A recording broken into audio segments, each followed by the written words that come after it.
오늘은 로마서 강의 130번째 시간으로 로마서 11장 23절로 27절 말씀을 통해 하나님 반드시 구원 역사를 이루어 가십니다라는 제목으로 말씀을 전하며 주신 은혜를 함께 받고자 합니다.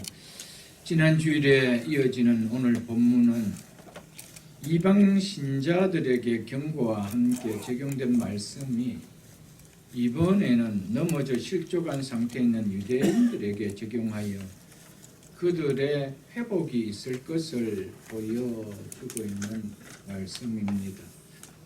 본문 앞인 22절 중반절을 보겠습니다. 너희가, 여기서 너희는 교회 공동체 안에 이방인 교인들을 말하지요. 너희가 만일 하나님의 인자하심에 머물러 있으면 그 인자가 너희에게 있으리라. 그렇지 아니하면 너도 찍힌 바 되리라. 23절 보겠습니다. 접속사 그러나가 들어갑니다. 그러나 그들도 유대인이죠. 유대인도 믿지 아니하는데 머무르지 아니하면 접붙임을 받으리니 이는 그들을 접부실 능력이 하나님께 있습니다. 말은 바울이 불순종으로 실족한 상태에 있는 유대인들이 믿음으로 돌아온다라면 그때 그들에게 확실히 접붙임이 있을 것임을 말씀하는 유대인들에 대한, 즉 이스라엘에 대한 회복을 말해 줍니다. 유대인들이 지금은 비록 예수 그리스도를 믿지 않음으로 꺾여져 나갔지만은 그들도 믿지 않으면 불순종에 머무르기를 멈춘다라면은 감람나무에 접붙임을 받는다는 겁니다. 왜냐하면 하나님께서 돌감나무의 가지도 접붙일 수 있는 능력을 가지신 분이기 때문에 원가지의 가지를 접붙인다는 것은 그렇게 어렵지 않지 않겠느냐라고 말한 것이 있습니다. 바울은 앞에서 하나님의 인자하심에 머물러 있으면이라고 하고는 여기에서는 믿지 아니하는데 머무르지 아니하면이라고 말하고 있습니다. 이는 하나님의 인자하심에 머무르는 것과 믿지 않는데 머무르지 않는 것은 같은 것임을 말합니다. 이는 접붙임을 받는 믿음이, 즉 구원의 믿음이 무엇인지를 우리에게 말해 줍니다. 그것은 바로 하나님께서 사랑하는 아들 예수 그리스도를 십자가에 죄인인 우리가 받아야 할 당신의 진노를 다 쏟으시고 그에게 단 한 방울의 진노도 떨어지지 않도록 하신 하나님의 인자하심을 받아들이고 그 인자하심 속에 항상 거하는 것을 말해 줍니다. 우리는 이 사실을 기억해야 됩니다. 믿음이라는 것이 무엇인지 이 내용을 분명하게 알아야 된다는 것입니다. 그래서 바울은 그들도 믿지 아니하는데 머무르지 아니하면, 이것을 긍정적으로 표현하면 하나님의 인자하심에 머무르면 이 말이죠. 접붙임을 받으리라라고 한 것입니다. 이것은 유대인들이 왜 꺾여진 가지가 되었는지를 잘 말해주고 있습니다. 믿는데 머무르지 않기 때문에 꺾였다라고 말하는 것입니다. 이것은 구원은 민족의 문제나 행위의 문제가 결코 아니라 믿음의 문제다라는 것을 우리에게 말해 줍니다. 우리가 꺾이는 것은 믿음의 문제지 우리가 이스라엘 백성이 아니기 때문에 이것이 아니라는 겁니다. 우리가 믿는 가정에서 안 태어났기 때문에 믿지 못했다, 이것이 아니라는 겁니다. 우리의 구원은 믿음의 문제라는 것을 분명하게 말해주고 있습니다. 바울은 앞에서 유대인들이 그리스도를 믿지 않았기 때문에 구원받지 못했다는 것을 분명하게 말해왔습니다. 유대인들이라 할지라도 믿음과 관계없이 다시 접붙임을 받을 수 있는 길은 없다라는 것을 이야기합니다. 그렇기 때문에 그들이 믿지 아니하는데 머무르지 아니하면이라고 했습니다. 이것을 역으로 이야기한다면 그들이 믿는데 머무르면 이 말이죠.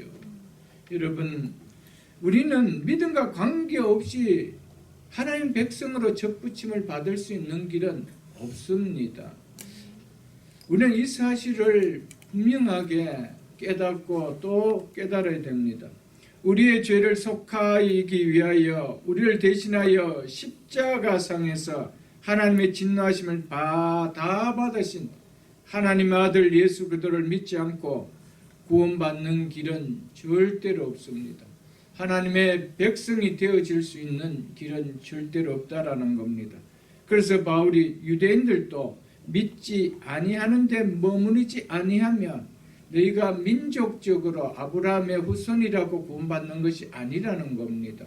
그래서 유대인들도 믿지 아니하는데 머무르지 아니하면 접붙임을 받으리라고 한 것이었습니다.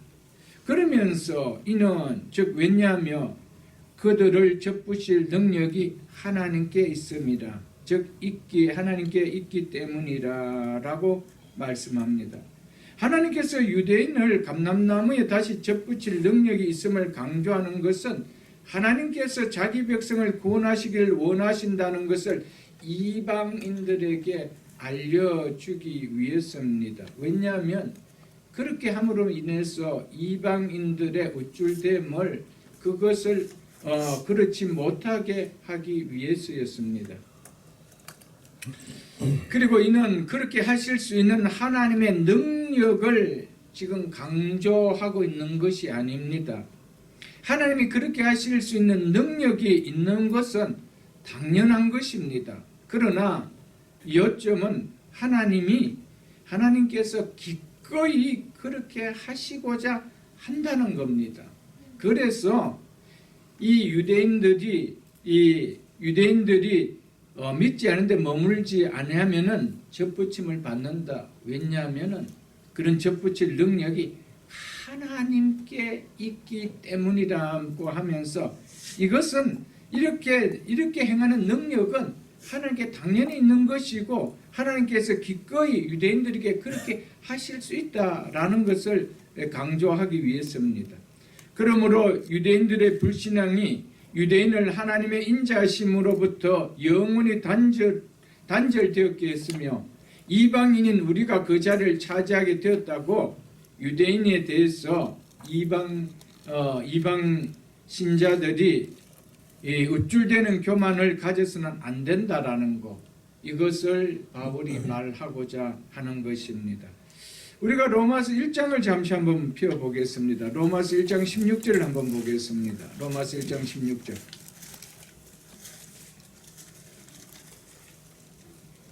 로마서 1장 16절 보겠습니다. 내가 복음을 부끄러워하지 않으니 이 복음은 모든 믿는 자에게 구원을 주시는 하나님의 능력이 됨이라. 이 복음은 모든 믿는 자에게 구원을 주시는 하나님의 능력이 됨이라. 먼저는 유대인에게요. 그리고 헬라인에게로다. 17절. 왜냐하면 접속사 들어갑니다. 왜냐하면 복음에는 하나님의 의가 나타나서 믿음으로 믿음에 이르게 하나니 즉 하기 때문이다 라고 말하고 있습니다. 이 말씀처럼 하나님께서 계획하신 어느 때가 되면 전해지는 복음이 그들에게 들려지는 역사가 유대인들에게 일어난다는 것입니다. 왜냐하면 복음이 믿는 모든 자에게 구원을 주시는 하나님의 능력이기 때문이라는 것입니다.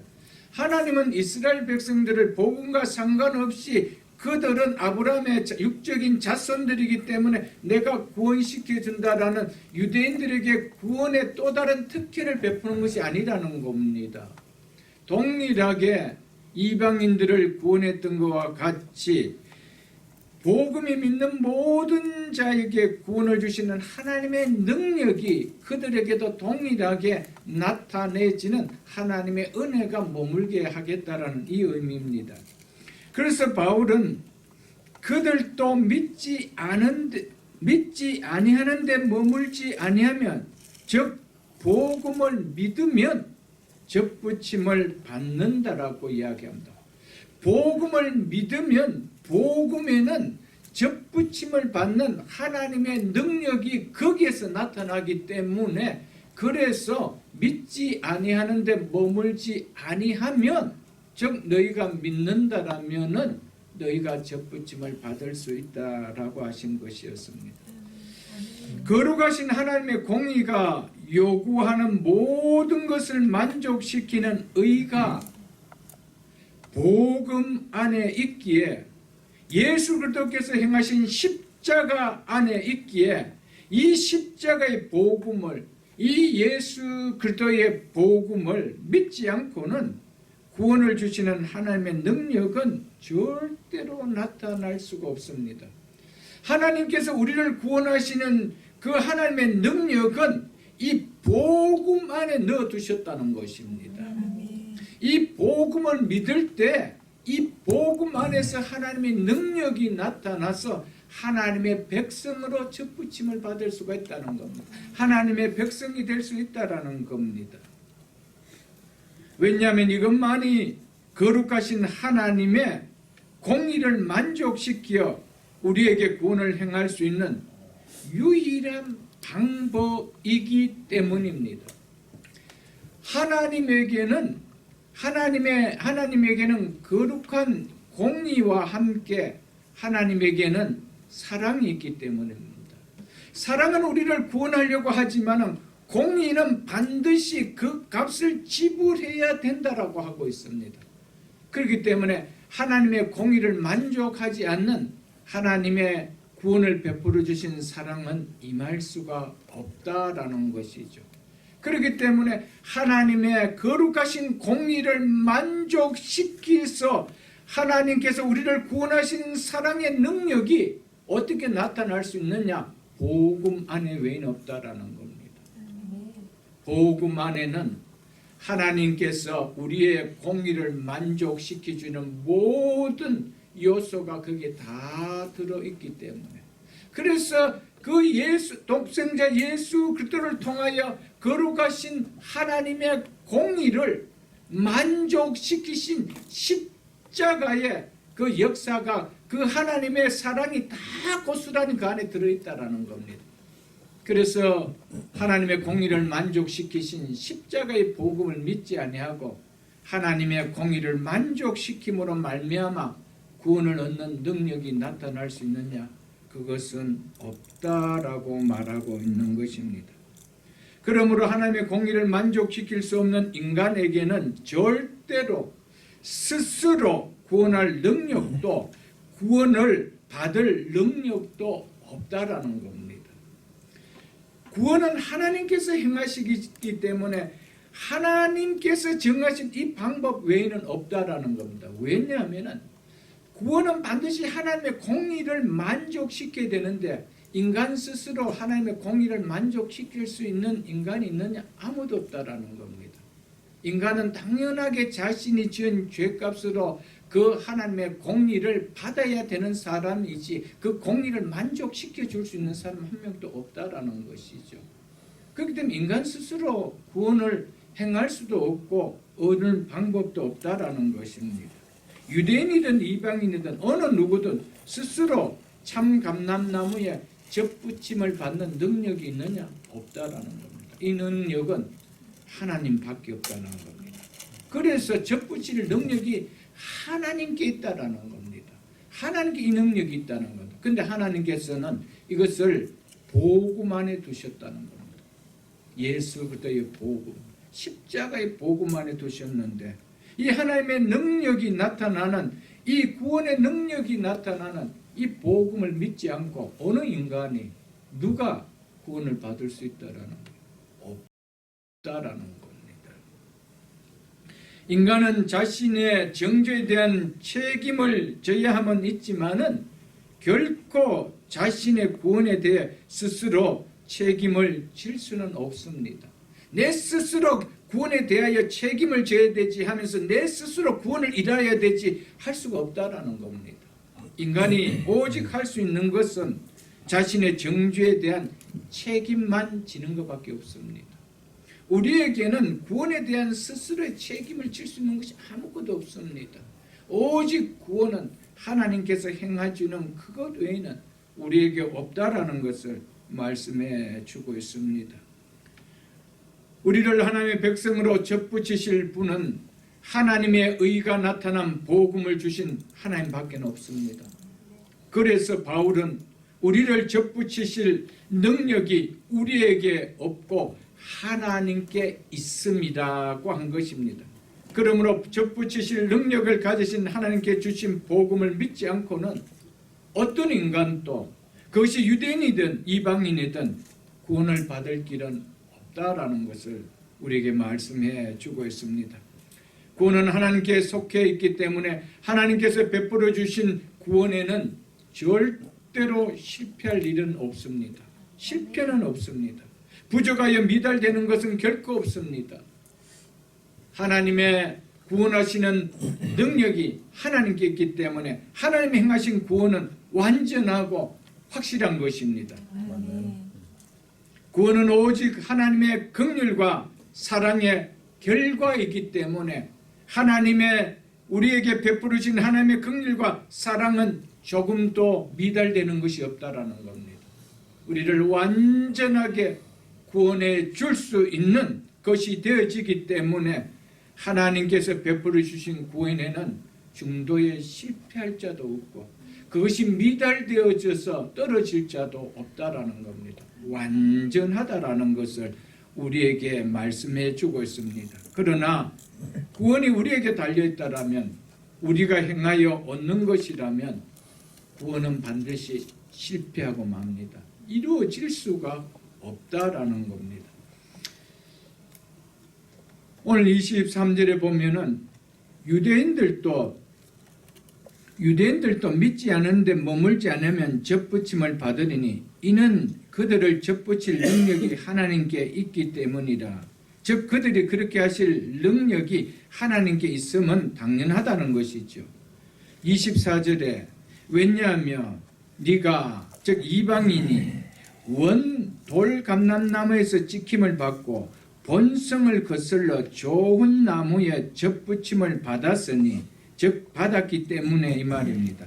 이처럼 본성을 거슬려 돌감람나무 가지를 잘라 좋은 감람나무에 접붙일 수 있는 능력이 있기 때문에 그렇다면 원가지를 원나무에 다시 접붙이는 것은 얼마나 쉬우며 당연할 수 있지 않겠느냐는 겁니다. 그래서 원가진 이 사람들이야 얼마나 더 자기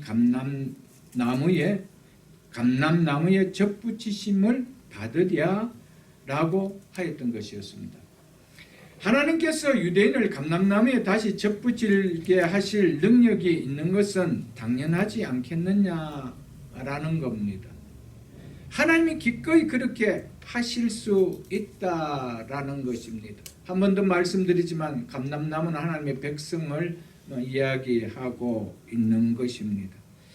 하나님을 알지도 하나님을 찾지도 않았던 이방인이 하나님의 의가 나타난 복음을 알고 믿게 된 기적에 비하면은 비록 불순종을 보였으나마 하나님의 말씀을 막닫고 하나님을 섬기던 백성이 하나님께 돌아오는 일은 얼마나 더 쉬울 수 있겠는가라는 것입니다. 하나님께서는 전에도 유대인들을 여러 차례 자기 나라에서 추방하신 후에 다시 그들을 회복하신 적이 많았습니다. 아울러 바울은 현재 상황을 뒤집는 것이 현재 상황을 만들어내는 것보다 훨씬 쉽다라는 것을 말합니다. 즉 유대인들이 다시 접붙임을 받는 것이 이방인들이 접붙임을 받는 것보다 쉽다라는 것을 말해주고 있습니다. 다른 이방인의 나라는 한 번 나라를 잃어버리면 그 나라가 회복되는 것이 결코 쉬운 일이 아니었습니다. 어려웠습니다. 그러나 이스라엘 백성들은 강대국들에게 수차례 나라를 잃었지만 하나님은 때가 되어 또다시 회복시켜주고 회복시켜 주셨다라는 것입니다. 그래서 유대인들이 다시 접붙임을 받는 것이 이방인들이 접붙임을 받는 것보다는 쉽다라는 것을 말해 줍니다. 왜냐하면 돌감람나무에서 열매 맺지 못하는 가지들을 가져와서 좋은 감람나무에 접붙여 좋은 감람나무의 뿌리로부터 진액을 얻게 하여 열매를 맺게 하는 것보다는 좋은 감람나무에서 꺾인 원가지들을 원래 가지에 붙여서 원래의 뿌리로부터 진액을 공급받는 것이 훨씬 쉽지 않겠느냐라는 의미로 말씀하고 있는 것입니다. 하나님의 언약 밖에 백성도 접붙일 수 있으신 하나님이 어찌 처음부터 언약 안에 있는 백성을 접붙일 수 있는 능력이 없겠느냐? 너무나 쉬운 일이지 않겠느냐? 그것은 더 자연스러운 일이지 않겠느냐? 합당한 일이 않겠느냐라는 의미로 말씀하신 것입니다. 이것이 유대인과 이방인의 관계라는 것이죠. 유대인들이 잠시 꺾여졌고 그 꺾인 그 자리에 이방인인 너희가 접붙임을 받았다고 해서 유대인들 향하여 우쭐댈 수 있느냐? 아니라는 겁니다. 유대인과 이방인의 관계는 서로가 우쭐댈 수 있는 관계가 아니라는 겁니다. 유대인들이 잠시 꺾여졌다고 해서 그 자리에 이방인이 접붙임을 받았다고 해서 영원히 이방인들만 접붙임 받고 영원히 유대인은 꺾여졌기 때문에 유대인들을 향하여 접붙임을 받은 이방인들이 우쭐댈 수 있느냐? 그럴 수 없다라고 하면서 원가지가 붙는 것이 너희가 돌감나무인 너희가 접붙임을 받았는 것보다 얼마나 더 쉬울 수 있겠느냐라고 하면서 그들의 교만함을 이렇게 잠재우고자 했던 것이었습니다. 하나님께서 유대인들을 참 감람나무에 들어오게 하는 것보다 본성적으로 더 어려운 이방인들을 들어오게 하는 일을 이미 하나님께서 하시지 않았느냐? 하나님께서 이방인들 안으로 들어오게 하신 가장 불가능한 일을 하나님은 행하시지 않았느냐? 바울은 이 일을 가리켜서 본성을 거스르는 것이라고 했습니다. 본성을 거스리는 것을 하나님은 하실 수 있는 능력을 가지셨다라면 본성을 거스르지 않는 접붙임이라는 것을 얼마나 하시기에 쉬우시겠는가라고 하고 있는 것이죠. 그러나 오늘 이 말씀은 단순히 유대인을 접붙이는 일이 이방인을 접붙이는 것보다 더 쉽다는 의미를 넘어서는 이야기라는 것을 우리는 알아야 됩니다. 이 사실이 중요합니다. 여기에는 구원이 온 세상에 이르는 통로인 언약이 본래 이스라엘 고유의 것이라는 사실과 관계가 있기 때문이라는 것을 말해줍니다.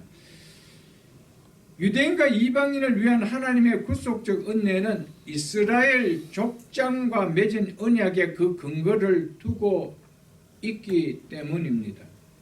믿음의 족장의 뿌리가 뽑혀지고 대체되는 법은 없기 때문입니다. 그렇기 때문에 계속해서 구속사 전반에 걸쳐서 그 효력은 일어난다는 것이죠. 발생한다는 겁니다. 구속사의 기반의 뿌리는 바로 믿음의 조상 아브라함, 이삭, 야곱에게 두고 있기 때문입니다. 그 뿌리에서 두고 있기 때문에 그 뿌리에 있었던 이스라엘 백성들은 자연스럽게 그렇게 올 수 있다라는 겁니다. 그리고 그 뿌리에 있었던 뿌리에는 없었지만 하나님께서는 이방인들도 그 뿌리에서 나오는 진액을 먹을 수 있도록 접붙여 줄 수 있다라는 겁니다. 그렇기 때문에 유대인이 특별한 위치에 있었기 때문에 그들이 구별된 자로 접붙임을 받을 수 있다라는 것이 아니고 이거는 구속사적으로 하나님께 전반에 걸쳐서 그 효력은 자연스럽게 일어나는데 그것이 누구를 통해서 일어나느냐? 유대인들을 통하여 일어났던 것밖에 아니었다는 것이죠. 그래서 너희들이 이방인 너희들이 유대인을 통하여 그 복음을 받게 되었다는 겁니다. 그랬던 이방인 그들했던 유다인들이 다시 그 구속사 속에서 복음을 받고 들어올 수 없겠느냐? 그렇다면 너희들이 받고 들어온 것보다 낫지 않겠느냐? 라고 말했던 것이었습니다. 그래서 신학자 존 머리는 이스라엘의 접붙임은 하나님의 구원 계획은 역사를 통하여 실현된다는 위대한 진리를 상징적으로 보여주는 것이다 라고 했습니다. 하나님은 이방인만 구원하는 것도 아니요 유대인만 구원하는 것도 아닙니다. 하나님은 온 백성을 다 구원하시는 겁니다. 모든 열방의 백성들을 다 구원하시는 것입니다. 그러나 그 구원에 하나님은 구속사적에 순서를 두신 것밖에 아니라는 것을 말해 줍니다. 그러므로 24절에 네가 원 돌감나무에서 찍힘을 받고 본성을 거스려 좋은 감람나무의 접붙임을 받았으니 원가진 이 사람들이야 얼마나 더 자기 감람나무의 접붙이심을 받으리랴. 는 이 말씀의 뜻은 단순히 유대인을 구원하기가 이방인 구원하는 것보다 쉽다거나 유대인은 유대인이기 때문에 하나님께서 어떤 권리를 주장할 수 있다라는 것을 말하고자 하는 것이 아닙니다. 만약 그렇다라면은 바울이 명백하게 부정했던 구원에서 어떤 유리함을 유대인들에게 부여하는 것밖에 아닙니다. 유대인이기 때문에 너희들은 구원받을 수 있다라는 베네핏을 줄 수가 있다라면은 어떤 민족 때문에 구원받게 된다라는 것은 절대로 바울이 한 적이 없었습니다.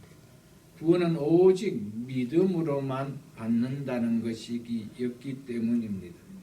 유대인이건 이방인이건 모든 사람은 다 죄의 권세 아래 있으며 율법의 정죄 아래 있는 자들입니다. 그러므로 유대인이든 이방인이든 하나님의 특별한 은혜가 아니면은 구원받을 수가 없는 것을 말해줍니다. 유대인은 하나님의 택하신 백성이기에 하나님께서 그들을 통해 세상에 자기를 알리셨고 그 관계를 끊지 않으신 그의 백성에 속합니다. 그렇다라고 원가지라는 그들의 자격이 그 자체로 그들에게 나무에 다시 접붙임을 받을 수 있는 자격은 부여되지 않는다는 겁니다. 왜냐하면 너희들도 믿지 않는다라면 절대로 접받을 수 있는 베네핏이 주어질 수 없다라는 겁니다. 그러나 그 기원이 믿음의 족장에 둔 거룩한 뿌리에 있는 가지들인 만큼 그들을 다시 접붙임을 받는 것이 밖에 있는 돌감나무들이 접붙임을 받는 것보다는 이해하기가 쉽다라는 것이죠. 왜냐하면 그들은 이미 말씀을 손에 들고 말씀을 보고 있는 자들이기 때문이다. 그들의 마음을 돌이킨다라면 그들이 예수 믿기가 월등하게 쉬워질 수 있다는 것이죠. 그들의 완악한 마음이 늘어지고 복음을 받아들인다라면 그들이 복음을 이해하는 것이 얼마나 더 쉽겠느냐는 것이죠. 왜?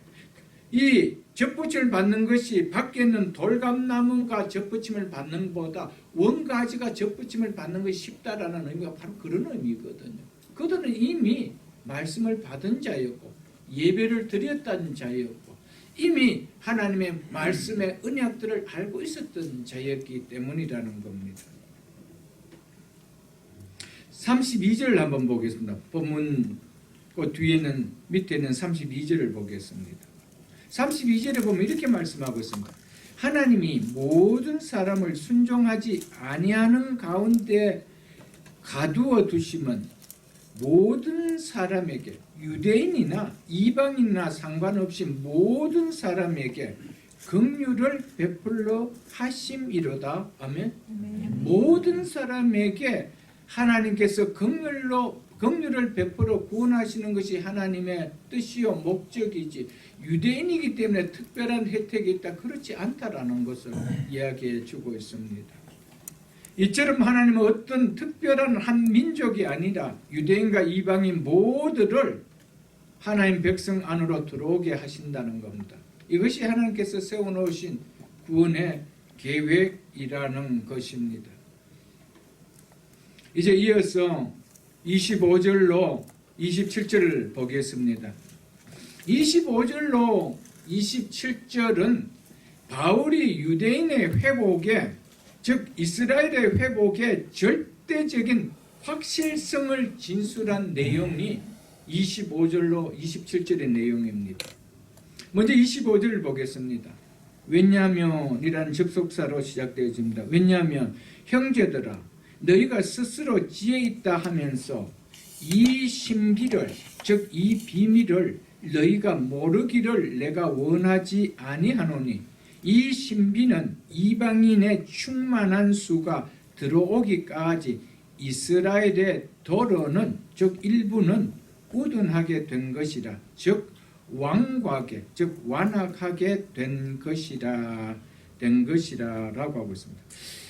자, 25절은 왜냐하면으로 시작하고 있습니다. 이것은 25절로 이제 이어지는 32절까지의 말씀이 24절 하반절에 원 가진 이 사람들이 얼마나 더 자기 감람나무에 접붙이심을 받으랴 그 말씀에 연결되고 있음을 말해 줍니다. 그래서 25절로 이어지는 32절까지는 바로 이 24절 하반절에 연결되고 있기 때문에 시작하면서 왜냐하면이라고 시작하고 있다는 겁니다.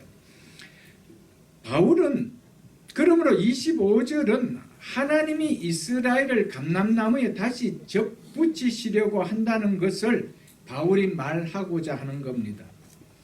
바울은 이방인 기독교인들을 향해 형제들이라라며 너희가 스스로 지혜있다 하면서 모르기를 내가 원하지 아니한다라고 하였습니다.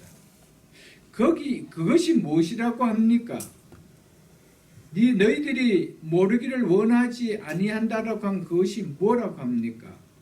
이 신비를 이 비밀을 너희가 모르기를 내가 원하지 아니하노니라며 이 신비라고 말합니다. 이 비밀이라고 말합니다. 원가지들이 다시 접붙이심을 얻게 되리라는 소망이 확실한 근거를 갖는 것은 바로 바울이 뭐뭐라는 신비를 즉 비밀을 알게 되었기 때문이라는 겁니다. 이것을 바울은 하나님의 계시를 통하여 알게 되었다는 겁니다. 그렇기 때문에 원가지가 다시 접붙임을 얻게 되리라는 확신은 바울이 갖는 것이죠. 그래서 이 신비를 너희가 모르기를 내가 원하지 아니한다라고 말했던 것이었습니다. 바울은 자기가 밝히려고 하는 이 신비가 비밀이 중요하다는 것을 관심을 끌기 위하여 형제들아 이 신비를 너희가 모르기를 내가 원하지 아니하노니라고 말합니다. 이는 언급될 내용의 중요성과 그것을 충분히 고려할 필요성을 지금 강조하고 있는 표현입니다. 바울이 이게 얼마나 중요하고 이것을 너희들이 알아야 할 만한 충분한 내용이 담겨 있다라는 것을 그렇게 강조하기 위해서 바울은 형제들아 이 신비를 즉 이 비밀을 너희가 모르기를 내가 원하지 아니한다라고 표현을 했던 것입니다. 하나님께서 이방인들을 본성을 거슬려 구원할 수 있었다라면 원가진 유대인들을 얼마나 더 자기 감람나무에 접붙일 수 있으랴라고 바울은 말을 했지요. 그래서 우리가 이 내용을 보면서 이 비밀에 대한 이야기를 좀 보고자 합니다. 9장을 한번 보겠습니다. 9장 4절 5절을 보겠습니다. 로마서 9장 4절 5절을 보겠습니다. 9장 4절 5절을 보겠습니다. 그들은 이스라엘 사람이라 그들에게는 양자됨과 영광과 언약들과 율법을 세우신 것과 예배와 약속들이 있고 조상들도 그들의 것이요 육신으로 하면 그리스도가 그들에게서 나셨으니. 이방인은 유대인들이 받은 이런 특권을 하나도 받지 못한 자들이었습니다. 이러한 특권을 하나도 없이 태어난 이방인인 너희도 하나님이 구원하셨는데 이 모든 특권을 갖고 태어난 유대인들을 구원하시는 것이 어렵겠는가? 라는 의미죠. 그래서 바울이 이방인 기독교인들이 우쭐대는 헛된 자만을 부리지 않도록 하기 위해서 한 가지 신비한 그 비밀을, 그 신비를, 즉 비밀을 말해 주겠다는 겁니다. 그래서 바른 성경에는 이렇게 오늘 본문을 이렇게 번역해 놨습니다. 형제들아, 나는 너희가 이 비밀을 모르는 것을 원하지 않으니 이는 너희가 스스로 슬기롭다고 생각하지 못하게 하려는 것이다 라고 번역해 놨습니다. NIV에서는 너희로 교만하지 않게 하려 함이라 라고 그렇게 번역해 놓았습니다. 자, 이들의 교만을 깨기 위해서 바울은 이 비밀을 너희가 알아야 한다라고 했던 것이었습니다. 이방인들은 자신들은 복음의 진리를 깨달을 수 있었지만 반면에 유대인들은 깨달지 못하다라고 생각하고 있었다라고 바울은 느끼고 있었습니다. 우리는 복음을 깨달을 수가 있었지만 유대인들은 깨달을 수 없었기 때문에 그들은 꺾였다는 겁니다. 이것을 바울이 이방인들에게서 느낀 것이죠. 그래서 너희가 스스로 지혜 있다 하면서라고 하고, 너희가 스스로 지혜 있다라고 한다는 거예요. 너희가 그만큼 깨닫고 있다라는 것은 지혜를 갖고 있다는 말이거든요. 하면서 이 신비를 너희가 모르기를 내가 원치 않는다는 겁니다. 너희들은 복음을 깨달을 수 있는 능력이 있어서 예수를 믿게 되었고 하나님의 백성이 되었고, 그리고 유대인들은 깨닫지 못해서 그렇게 됐다라고 그들은 생각하고 있기 때문에, 그렇다면 너희가 스스로 지혜 있다라고 하면서라고 한 것이죠. 그런데 너희가 이 신비를 모르기를 내가 원치 않는다라고 한 것이었습니다. 그러면서도 또 한편으로 바울이 이 말을 한 것은 교회 공동체 안에 유대 신자들에게 유대인들이 꺾임을 받는 것이 마치 유대인들의 구원은 영원히 절망적인 것으로 느껴지는 마음을 가질 수가 있었습니다. 야, 이제 더 이상 우리 유대인들은 소수만 접붙임을 받고 하나님의 백성이 되고 하나님 교회 안을 들어오고 모든 그 주류는 이방인들로 다 채워주는 거구나 라고 실망할 수 있는 마음이 들 수가 있었을 것입니다. 그래서 믿음이 약한 자들은 어떤 면에서 넘어질 수도 있었을 것입니다. 이것을 염두에 두고 이 신비를 너희가 모르기를 원하지 않는다라고 했던 것이었습니다. 여기에는 소수지만은 유대인 그리스도인들에게도 희망과 소망을 주기 위함이라고 켈빈은 그렇게 표현을 했습니다. 그 신비가, 그 비밀이 무엇이라고 하는지 보겠습니다. 이 신비는 이방인의 충만한 수가 들어오기까지 이스라엘의 더러는 우둔하게 된 것이라. 그리하여 온 이스라엘이 구원을 받으리라.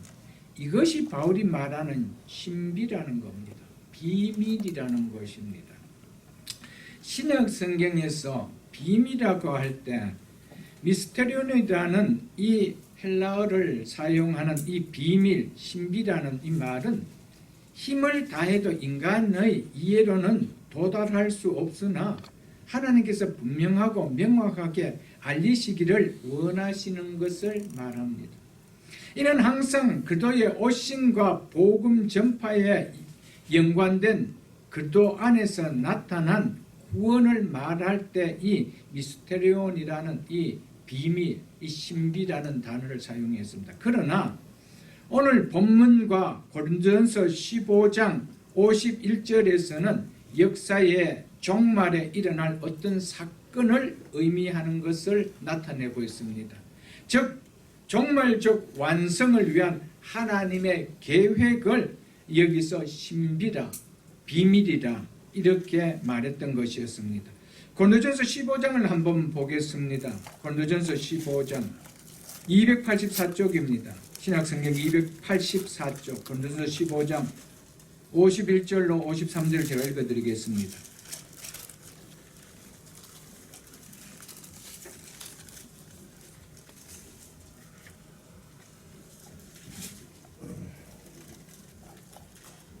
고린도전서 15장 51절 53절 읽어드리겠습니다. 보라 내가 너희에게 비밀을 말하네. 이 비밀이 우리 본문에서는 신비로 번역되어 있는 미스테리온이라는 같은 단어입니다. 내가 너희에게 비밀을 말하노니 이 비밀이 뭔가 보십시오. 우리가 다 잠잘 것이 아니요 마지막 나팔에 순식간에 훈련이 다 변화되리니 나팔 소리가 나며 죽은 자들이 썩지 아니할 것으로 다시 살아나고 우리도 즉 지금 살아있는 자도 변화되리라. 이 썩을 것이 반드시 썩지 아니할 것을 입겠고 이 죽을 것이 죽지 아니함을 입으리로다. 이것이 뭐라는 겁니까?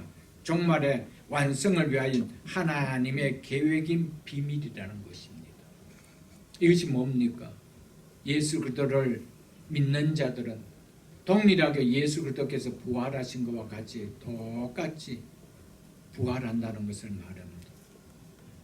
그래서 바울은 내가 너희에게 비밀을 말하노니 신비를 말한다라고 이야기했던 것이었습니다. 부활 사건은 역사의 종말에 일어날 신비라는 겁니다. 비밀이라는 겁니다. 그래서 바울은 고린도 교회 성도들 향하여 보라 내가 너희에게 비밀을 말하노니라고 했습니다. 이처럼 오늘 본문인 로마서 11장 25절에서 말하는 신비는 역사의 종말에 일어날 사건이라는 겁니다. 인간에게 감춰져 있으나 나타나게 될 하나님의 계획의 신비스러운 요소라는 겁니다. 본문 25절에서 신비는 장래 하나님의 백성을 위해 나타날 하나님의 목적의 한 요소와 관련이 있는 것이다 라고 신학자 토마스 술라이너는 그렇게 말했습니다. 본문에서 신비를 나타내는 계시의 목적은 미래의 사건들에 대한 신자들에게 호기심을 만족시키기 위한 것이 아니라 앞서서도 말씀드렸지만 이방 신자들이 우쭐대는 헛된 자만을 잠재우기 위해서 이 이야기를 하였던 것이었습니다. 그래서 너희가 스스로 지혜 있다 하지 못하게 하도록 하려고 한 것이다 라고 했습니다. 이 신비로 표현된 진리는 이방인의 수가 들어오기까지 이스라엘의 더러는 즉 일부는 우둔하게 된 것이라 즉 완악하게 된 것이라 그리하여 온 이스라엘이 구원을 받으리라고 한 것이었습니다. 이 신비는 삼중적입니다. 첫째는 이스라엘의 일부는 항정된 기간 동안만 우둔해진다는 것이죠. 완악해진다는 겁니다. 둘째는 이방인의 전체적인 구원은 이스라엘의 전체적인 구원보다 선행될 것이라는 것을 말해주고 있습니다. 셋째는 이스라엘은 구원을 받을 것이라는 것을 말해주고 있지요. 이 신비가 말하는 바는 이방인들의 충만한 수가 하나님의 백성으로 돌아오게 될 때 비로소 이스라엘은 회복될 것이라는 의미로 말하고 있습니다. 이것은 남은 자로서 이스라엘 가운데 하나님의 백성으로 돌아올 자가 많이 존재하고 있음을 말해주고 있습니다. 이방인의 충만한 수가 들어오기까지 이스라엘의 더러는 우둔하게 즉 완악하게 된 것이라 우리는 여기에서 이스라엘의 더러는 우둔하게, 즉 완악하게 된 것이란 말에서 이스라엘의 우둔함은 부분적이지 전체적이 아니라는 것을, 그리고 그것은 한시적인 것이지 최종적인 것이 아니라는 것을 성경은 분명하게 말해주고 있습니다. 여기서 더러는 우둔하게 되었다라는 표현은 7절에서 이미 언급되어져가 있는 말을 바울이 다시 한 번 더 하고 있지 않습니까? 7절을 보겠습니다. 그런즉 어떠하냐, 이스라엘이 구하는 그것을, 즉 구하는 구원을 얻지 못하고 오직 택하심을 입은 자가 얻었고 그 남은 자들은 뭐하여졌더라? 우둔하여졌느니라, 완악하여졌느니라고 했습니다. 이것을 17절에서는 뭐라고 했습니까? 가지 얼마가 꺾이었다라고 했습니다. 가지 얼마가 꺾이었다가, 그러니까 가지 덜어가 꺾였다라고 표현했고 있는 것입니다. 이처럼 이것은 어디까지나 부분적이지 전체가 아니라는 것입니다. 유대인 전체가 다 꺾였느냐?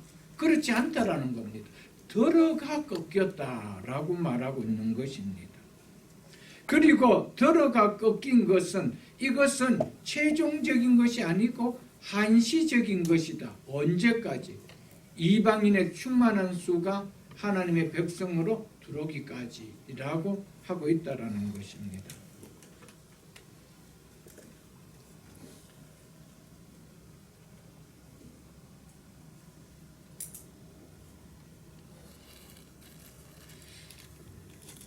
그 앞에 있는 본문 앞에 있는 12절 한번 보겠습니다. 12절. 본문 12절을 본문 앞에 12절은 이렇게 말씀하고 있죠. 그들의 넘어짐은 그들을 배쳐가고 복음에 불순종한 죄를 말한다고 말씀드렸죠. 그것이 세상은 이방인을 가르치는 표현이라고 했습니다. 세상의 풍성함이, 즉 부유함이 되며 이방인들이 구원에 이르게 하는 유익이 누려짐을 표현한 것을 이렇게 말했습니다. 그들의 넘어짐이 세상에, 즉 이방인의 풍성함이 되며, 그래서 보십시오. 그들의 실패가 이방인의, 여기서 이방인 앞에 있는 세상과 같은 동의어입니다. 이방인의 풍성함이 되거든 하물며 그들이 누굽니까? 유대인이죠. 유대인들의 충만함이리요 라고 이미 한번 말씀을 했습니다. 이 뜻은 유대인들의 넘어짐이 이방인들의 구원을 일으켜 세우는 그들을 풍성하게 해줄 수 있었다면, 하물며 그들의 충만함은 얼마나 더 큰 유익을 이방인에게 가져다 주겠는가.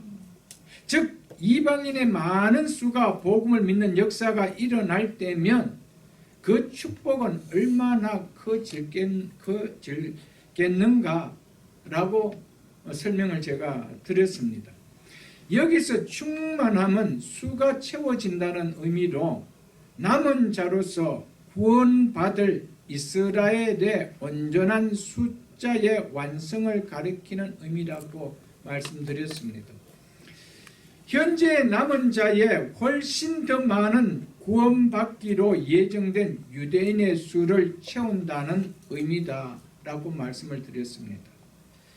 즉 남은 자로서 이스라엘 가운데 하나님의 백성으로 돌아올 수가 많다는 것을 나타냅니다. 자, 오늘 본문 25절에 이방인의 충만한 수가 들어오기까지도 앞에서 그들의 충만함이요라는 의미와 동일한 의미를 갖는다라고는 볼 수 있어야 됩니다. 즉 이방인의 충만한 수는 종말론적 관점에서 하나님께서 구원하시기로 작정한 이방인의 전체적인 숫자를 이야기를 합니다. 바로 이러한 이방인의 충만한 전체 숫자가 찼을 때 비로소 마지막 때가 된다라는 것이죠. 하나님께서는 이방인 가운데 그리고 유대인들 가운데 충만하게 채워줄 숫자를 하나님은 이미 갖고 계셨습니다. 그것을 어떻게 표현했습니까? 긍휼을 베푼 그릇이라. 택한 백성이라, 남은 자라, 이렇게 말씀을 했던 거 아니었습니까? 바로 이러한 이방인의 충만한 전체의 수가 찰 때 비로소 마지막이 된다는 것이죠. 여기서 우리가 알아야 할 점은 이방인의 충만한 숫자가 보여지는 것은 단순히 역사의 끝 무렵 어느 시점, 어느 한정된 기간 동안에 일어나는 것이 결코 아니라는 겁니다. 어떤 시점에 이방인의 수가 이렇게 충만하게 확 채워지는 것이 아니라는 것이죠. 교회 역사 전체의 흐름 속에서 그 충만의 수는 매일매일 채워져 가고 있다는 겁니다. 그러나 그 마지막 어떤 시점에 되면은 마지막 충만이 완성되어진다라는 것입니다. 그래서 예수님께서 마태복음 24장 14절에서 이렇게 말씀하셨습니다. 이 천국 복음이 모든 민족에게 증언되기 위하여 온 세상에 전파되리라. 그제야 끝이 오리라 라고 했습니다. 그래서 이 복음은 그때부터 이방인들에게 계속 전해졌습니다. 예수님 오신 2000년 위인 오늘 우리에게도 이 복음이 이방인 우리에게도 전해졌습니다. 언제일지 모르겠지만 이방인의 충만한 수가 채워질 때가 있다라는 겁니다. 그때가 되어지면은 유대인의 충만한 수도 그때 완성되어진다는 겁니다. 그렇다고 해서 그때 이스라엘 백성들이 민족 자체가 확 구원받는다는 말이 아닙니다. 이방인들이 구원받아온 것처럼 유대인들도 아브라함으로부터 계속해서 하나님, 이 감람나무 하나님의 백성의 접붙임을 받아왔습니다. 그런데 그 숫자가 마지막 이 이방인들이 충만하게 채워질 그 타임에 정말 상상을 초월한 유대인의 수가 채워질 것이며, 그래서 그 수가 완성되어질다는 그런 의미지, 그때까지는 유대인은 한 명도 구원받지 않고 있다가 갑자기 이방인의 수가 채워지면 그때 이스라엘 백성 전체가 구원받는다, 그런 의미가 아니라는 것이죠. 그런데 그렇게 해석하는 분들이 너무 많다는 겁니다. 그렇게 해석하게 될 때 어떤 문제가 생기냐면은 바로 예수 그리스도의 재림이 되면은 그때 이스라엘은 바로 민족 전체가 구원을 받는다, 그렇게 가르친다는 겁니다. 해석한다는 겁니다. 그런 의미가 아닙니다. 이스라엘의 충만한 수라는 것은 우리가 계속 오다가 마지막에 충만하게 하나님께서 정해내는 그 숫자에 충만하게 된다는 것이죠. 동일하게 그렇다라면 유대인의 충만함은 어떠랴 했을 때 유대인의 충만한 것은 어떤 겁니까? 유대인은 소수처럼 보이지만은 그래도 하나님께서 각 나라의 속에서 하나님께서는 유대 민족들을 하나님께서 불러 들으신 작업을 하고 계십니다. 그래서 도로는 일부는 뭐였다는 거? 꺾였다라고 했죠. 그들 모두가 꺾였던데 꺾였던 모두가 다 그때 가서 구원받는다, 그렇게 말하고 있지 않다라는 겁니다. 그렇기 때문에 이런 부분을 우리는 좀 잘 귀담아 들을 수가 있어야 성경을 이 부분을 해석할 때 우리가 바르게 깨달을 수가 있습니다. 왜냐하면 기독교의 종말론 가운데 이 성경 구절을 가지고 항상 이야기를 하기 때문에 그렇습니다. 그런데 이 성경 구절을 어떻게 해석하냐에 따라 기독교의 종말론이 너무 달라지기 때문이라는 것이죠.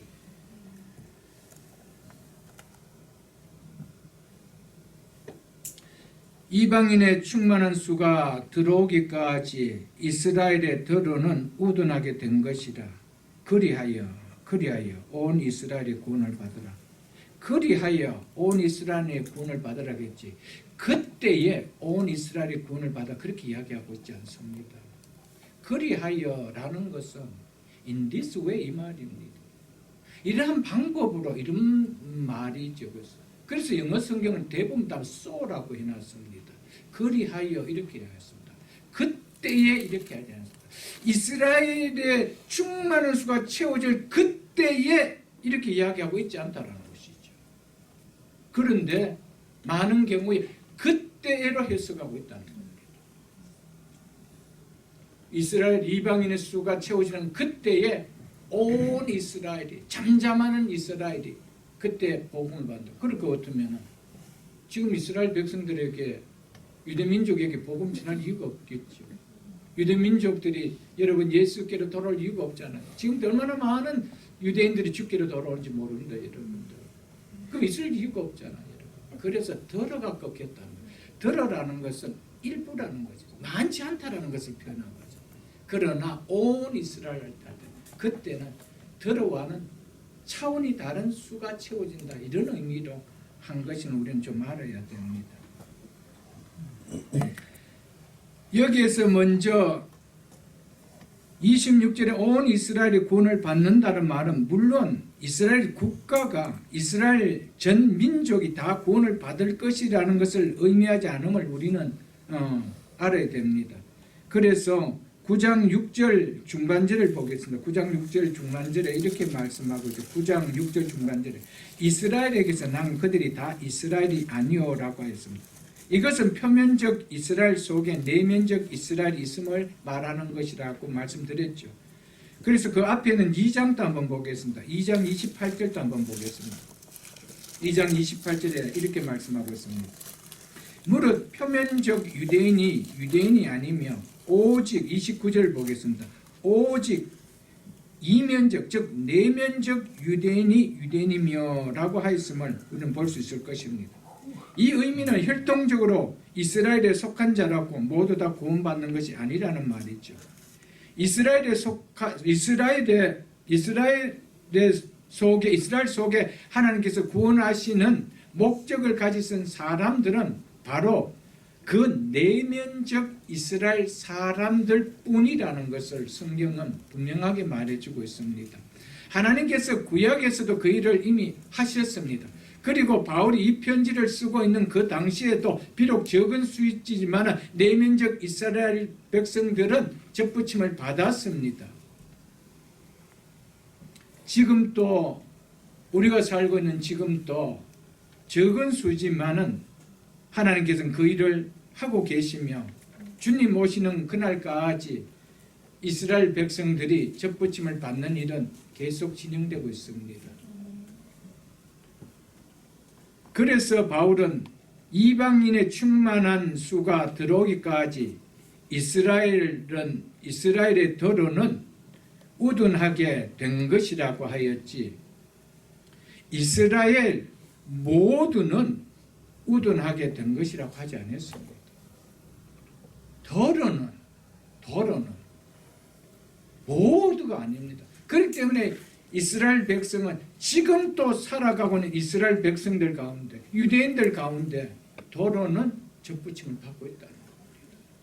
그것이 이방인들이 접붙임을 받아 충만한 수를 채워진 것처럼 유대인들도 그렇게 채워져 가고 있다는 겁니다. 이 사실을 받아들이십니까, 여러분들? 그래서 안토니 후쿠마라는 신학자는 그의 저서 개혁주의 종말론에서 온 이스라엘은 이스라엘 중 선택받은 무리 전체를 가리킨다고 할 수 있다.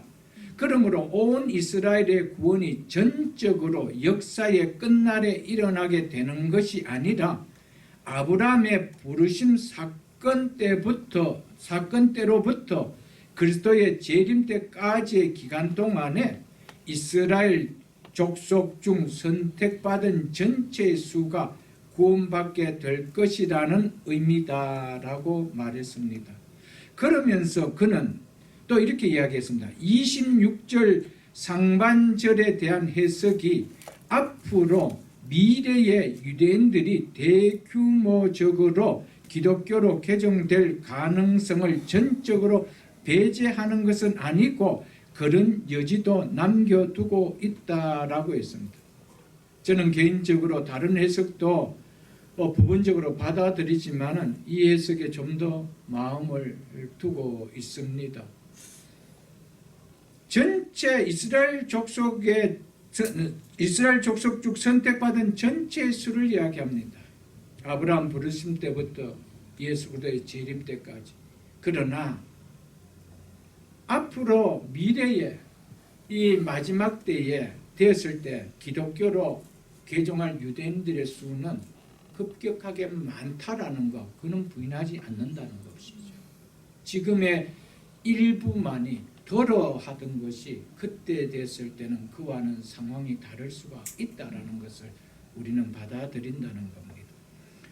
그래서 팀 켈러 목사님도 이렇게 말했습니다. 많은 사람들은 바울의 말이 마지막 순간 대규모의 유대인들이 그리스도인이 될 것을 의미하는 게 틀림이 없다라고 생각하는데 그럴 수도 있다. 하지만 수많은 유대인들이 믿게 될 때까지 기독교를 받아들이는 유대인의 수가 점진적으로 늘어날 것이라는 의미로 해석할 수도 있다라고 했습니다. 그러니까 팀 켈러 목사님 같은 경우는 완전하게 이 안토니 후쿠마 신학자처럼 그렇게 하지 않고 그 중간 정도의 개념을 갖고 있었다는 것이죠. 그래서 마지막 순간에 대규모 유대인들이 그리스도인들이 될 수 있다라는 것은 틀림이 없다라고 생각하는데 그럴 수 있다라고 그가 긍정적으로 말했습니다. 그러나 하지만 수많은 유대인이 믿게 될 때까지 기독교를 받아들인 유대인의 수가 점진적으로 늘어나는 것이라는 의미로 해석할 수도 있다라는 여지를 그는 남겼습니다. 그래서 신학자 더글라스 무도 모든 시대에 걸쳐 이스라엘 내에 선택받은 자들을 가리키는 것으로 보는 해석이 진지한 대안으로 간주될 가치가 있다는 점에도 유의하지 않으면 안 된다라고 말했던 것이었습니다. 왜냐하면 오늘날 이 부분의 성경 해석을 이렇게 안토니 후쿠마처럼 하는 것을 잘 받아들이지 않는다는 것이죠. 그래서 그때가 되면 온 이스라엘이 모든 이스라엘 민족이 다 구원을 받을 것이라는 쪽에 무게를 두고 있다는 겁니다. 그런데 성경 전체를 봤을 때 하나님 한 번도 하나님 믿음으로 구원을 받게 하시지 믿음이 아닌데 그 민족의 특별한 예우를 해서 받게 하는 것은 아니라는 겁니다. 그래서 항상 성경은 더러는 이렇게 이야기하지 모두는 라고 말하고 있지 않다라는 것입니다. 그러면서 신학자 더글라스 문은 또 이렇게 얘기했습니다. 그는 바울이 온 이스라엘이 구원을 받으리라고 하였지 이스라엘 자손 모두라고 하지 않았다라고 했습니다. 그러면서 이어서 이 차이는 중요한 차이다. 온 이스라엘은 구약과 유대교의 원전들이 실증하는 것처럼 법인의 의미를 가지고 있어서 국민 전체를 가리키지 국민을 구성하는 모든 개인을 가리키지는 않는다. 그러므로 이 어구는 우리가 종종 어떤 집단을 대표하는 많은 수를 가리키기 위하여 쓰는 것들, 즉 예컨대 온 학교가 그 축구 경기를 보러 나왔다라든가 온 국민이 그 사건에 대하여 격분했다라고 하는 것들과 흡사하다라고 했습니다. 우리가 온 학교가 축구 경기를 보러 갔을 때 한 학생도 빠지면 않고 다 갔다 이 말은 아니라는 개념이죠. 어떤 뉴스를 보고 온 국민이 격분했다라고 할 때 한 사람도 빠짐없이 다 격분했다 그 말은 아니라는 것이죠. 이것은 법인적인 의미로서 전체를 표현한 것밖에 아니라는 것입니다. 그래서 온 이스라엘이 구원을 받는다고 했을 때 이스라엘 백성들 중에 상당수가 많은 자가 받는다는 것이지 모든 국민이, 그래서 혈육적으로 이스라엘 백성으로 태어났다고 해서 유대인이라고 해서 받는 것은 아니라는 것을 이야기하고 있다는 것입니다. 이것은 더 많은 관점에서 이야기하는 거 하고 있는 것입니다.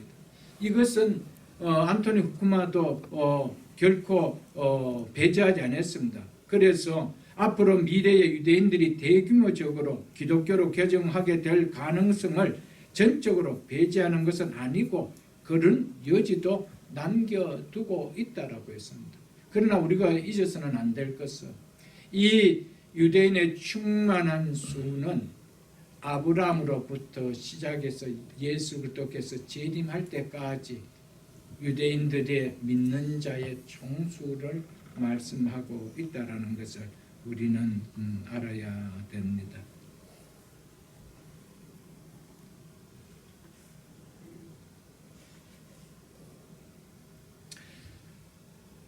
우리는 오늘 이 말씀을 통하여 한 가지 깨달아야 될 것은 하나님께서는 당신이 세우신 구원을 이루도록 하나님은 역사해 가십니다.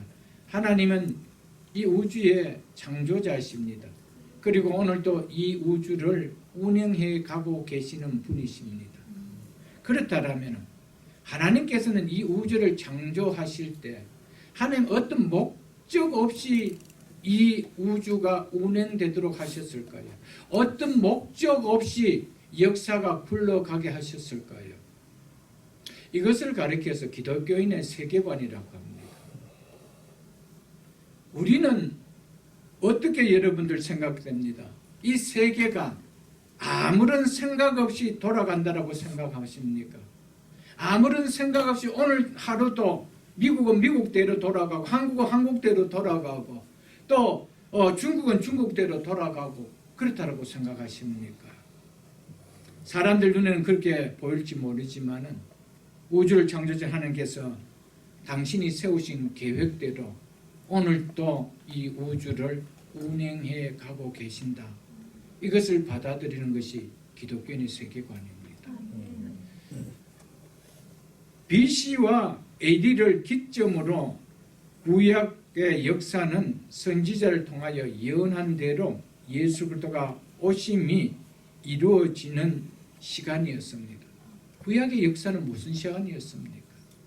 예수 그리스도가 오신다라고 구약이 계속 선지자들이 예언하는 시간으로 굴러갔습니다. 그리고 구약의 역사가 굴러가는 그 역사 속에 때가 되어서 로마도 나타나게 되고 그래서 때가 되어 로마 시대 때 예수님께서는 태어나실 수 있게 하셨습니다. 구약의 역사는 구약의 동안의 세계 역사는 예수 그리스도가 탄생하시는 쪽으로 하나님은 계속 움직여 가셨습니다.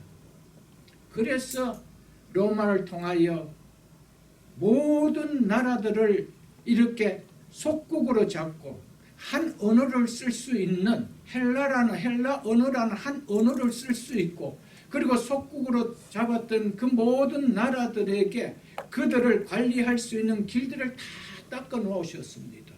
로마가 스스로 한 것 같지만 하나님 역사는 그렇게 움직여 갈 수 있도록 하셨습니다. 왜요? 예수 그리스도가 그때 오셨을 때 복음이 한 언어로 쉽게 전파될 수 있도록 그리고 전 세계를 향하여 복음이 급속도로 퍼질 수 있도록 하나님 그렇게 운행해 가셨다는 것이죠. 신약은 그리스도의 오심이 성취된 역사를 통하여 마지막 구원의 완성이 이루어지는 새하늘과 새 땅에서 하나님의 새 백성들이 영원히 그날에서 살게 될 예수 그리스도의 다시 오심으로 향하여 계속 가고 있습니다. 구약은 예수 그리스도의 오심이었습니다. 그것을 통하여 역사는 굴러갔습니다. 그렇다면 지금부터 역사는 어떻게 굴러간다는 겁니까? 예수께서 다시 오실 그날까지. 이것이 우리가 바라보고 믿고 있는 기독교 세계관이라는 것이죠. 세상은 결코 아무렇게나 굴러가지 않습니다.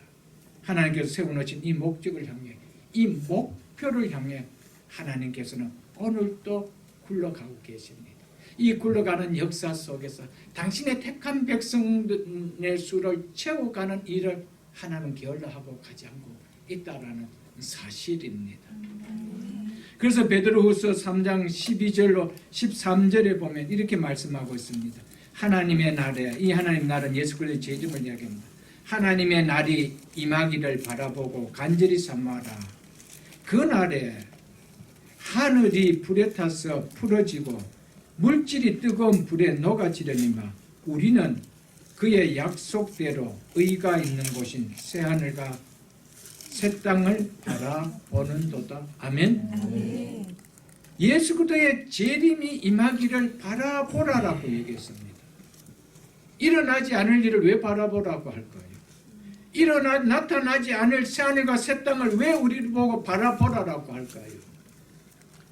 역사의 종점은 새하늘과 새 땅이 도래하는 겁니다. 새하늘과 새 땅은 언제 도래합니까? 이 우주의 종말은 언제 옵니까? 말씀한 대로 하늘이 불이 타서 풀어지고 물질이 뜨거운 불에 녹아지는 이것은 언제 일어납니까? 예수 그리스도 재림 때입니다. 성경은 이것을 이야기해 주고 있고 이 세상의 역사는 아무렇게나 굴러가고 있는 것처럼 오늘 하루하루도 우리는 그렇게 살아가고 있는 것처럼 보이지만 하나님은 이 역사를 향하여 오늘도 운행해 가고 있다는 사실입니다. 우리는 이 역사 속에 한 시간, 한 시대를 살아가고 있습니다. 그렇기 때문에 우리가 이 구속사의 관점에서 빠져서 살아갈 수 있느냐? 없다라는 겁니다. 우리는 오직 이 나라를 바라보며 장차 완성될 이 새하늘과 새 땅을 바라보며 살아간다. 왜? 하나님께서 이것을 반드시 이루실 분이시기 때문이라는 것입니다.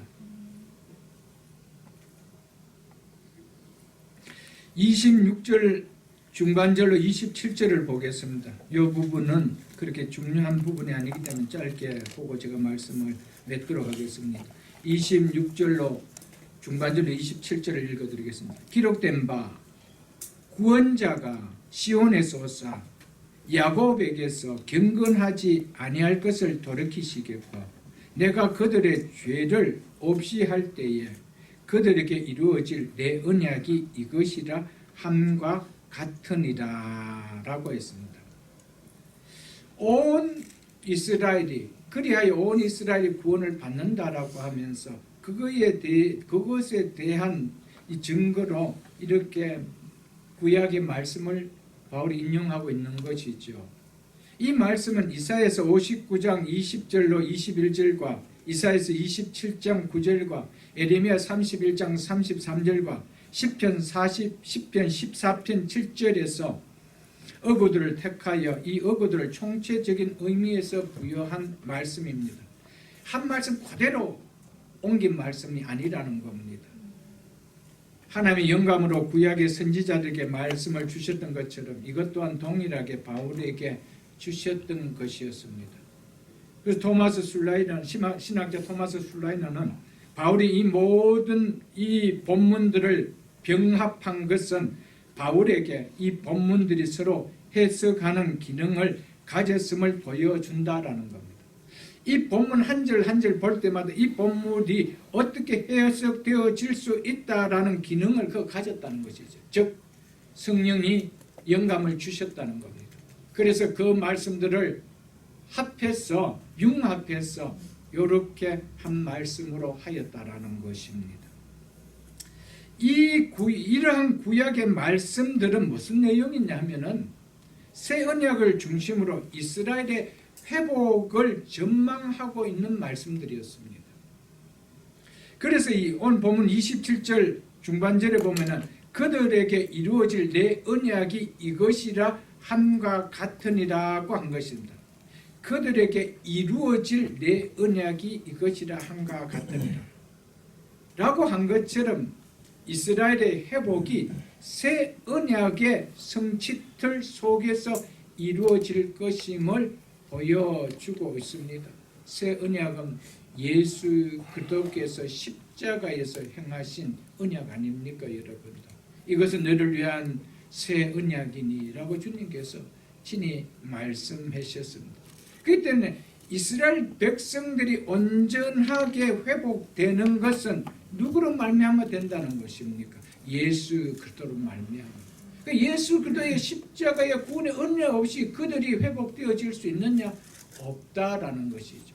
그러니까 그들이 예수 그리스도를 십자가에 못 박고 그 예수를 그리스도라고 아니라고 부인하고 밀어냈던 그들은 들어가 그 예수를 그대로 믿을 뿐 아니라 마지막 때가 되었을 때는 많은 사람들이 회개를 통하여 회개의 영을 통하여 주께로 돌아온다라는 겁니다.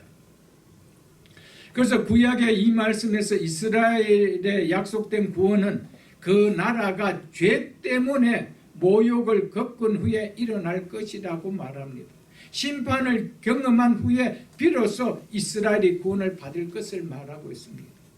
이스라엘 백성들은 예수 그리스도를 십자가에 못 박았을 뿐 아니라 그 복음을 전하는 그 복음을 다 밀어냈습니다. 그러니까 그들이 받을 것은 뭐밖에 아닙니까? 하나님의 죄로 인해서 하나님의 심판을 경험받는 것밖에 아니었잖아요.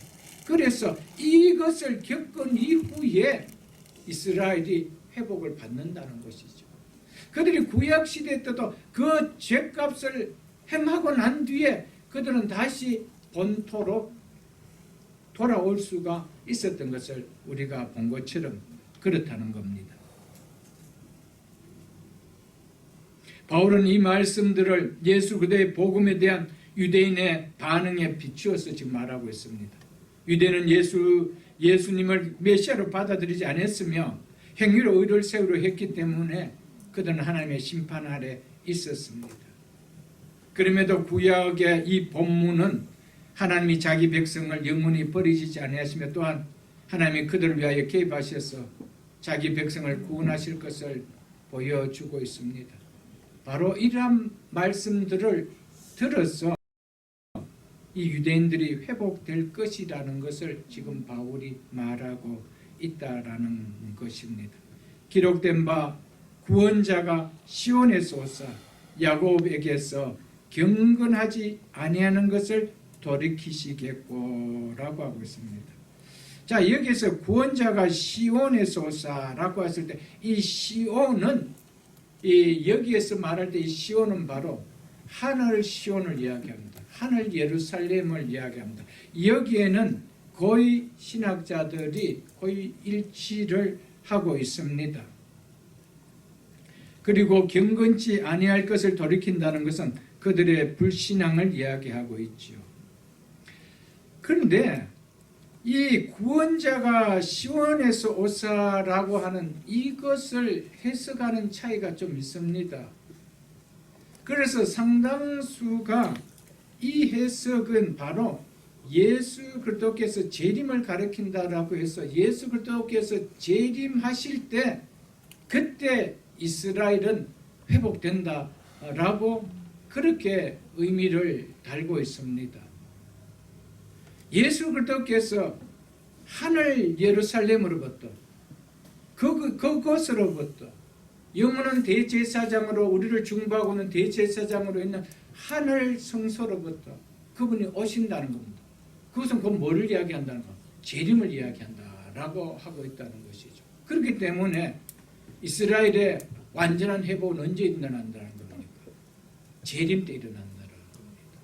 그럼 그 전까지는 전혀 일어나지 않는다는 겁니까? 그런 말은 아니라는 것이죠. 그러니까 앞부분을 어떻게 해서 뒷부분을 어떻게 해석하느냐에 따라 이 본문은 기독교가 말하는 종말론의 해석을 참 큰 차이로 가지고 올 수 있다라는 것을 보여주고 있습니다. 그 로이 존스 목사님은 이 부분을 이렇게 해석을 해놓았습니다. 이것은 주님의 재림 때 있을 사건이 아니고 바울이 영적인 의미로 구원자 시온에서 오사라고 말하고 있는 것으로 볼 수 있다라고 했습니다.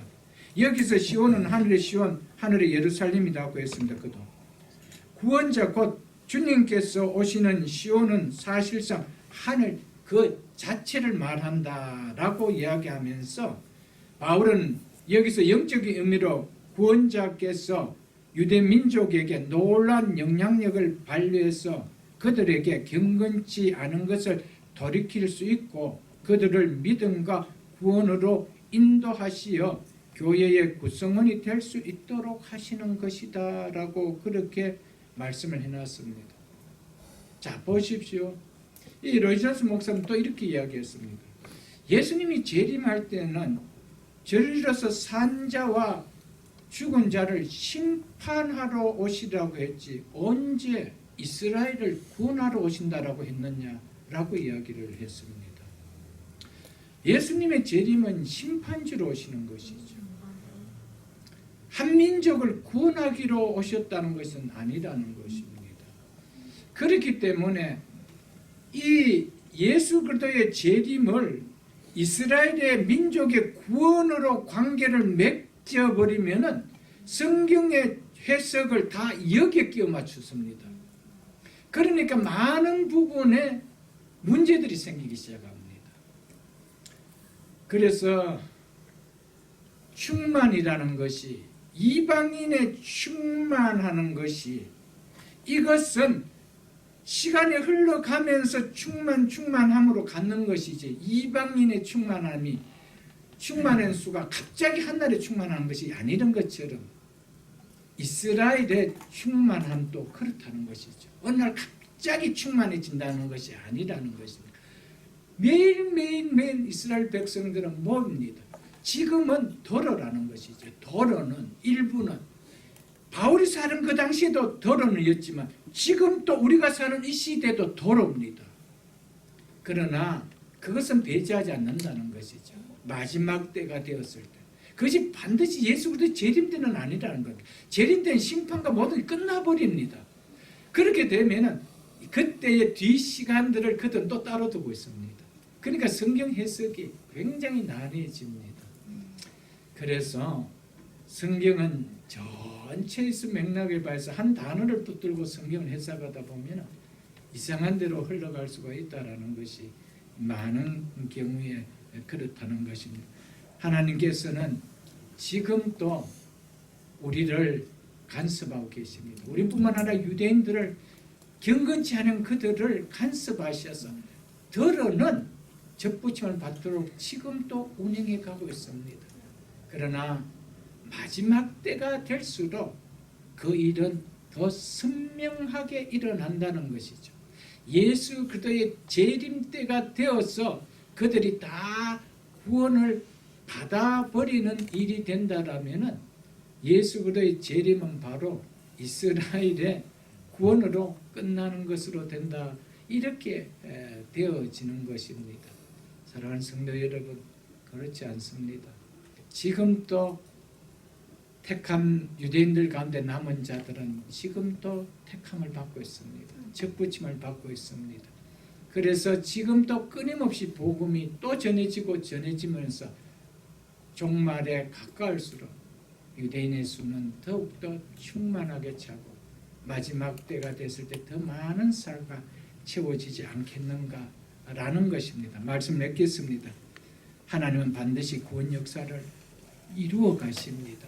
하나님은 어떠한 방법으로도 당신이 세우신 구원의 계획대로 한 점의 오차가 없이 1.1획도 이루어짐 없이 운행해 가십니다. 우리는 이 사실을 받아들이는 믿음 생활입니다.